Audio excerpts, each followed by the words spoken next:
Happy Mardi Gras! Guess what? It's time to make a Mardi Gras dish. I learned about this dish actually from watching a video from my pal Valerie Hargett. It's a pierogi casserole. You know I just love pierogies. Well, this is a Cajun pierogi casserole. I'm going to show you how to make it.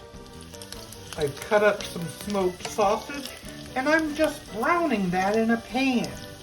I will just be halving everything in this recipe since I'm only making a smaller portion today. Let's start by grabbing a bowl. I'm adding some cooked chicken. Now I'm adding some Alfredo sauce. I'm trying the roasted garlic kind. Next comes some Cajun seasoning. A little shredded Parmesan cheese. I'm mixing that all together. Next I have some pierogies. I've thawed them out. I'm going to pour them inside and get them all covered in that sauce. And pour it into a prepared baking dish. To see the actual ingredient amounts, check my description. Sprinkle on a little more Parmesan.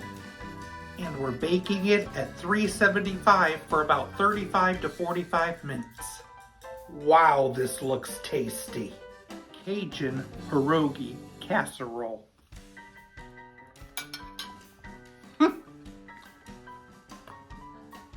Absolutely stunning. It's amazing. Love that Cajun spice and all that meat. It's a perfect Mardi Gras dish. Thanks for watching and happy Mardi Gras.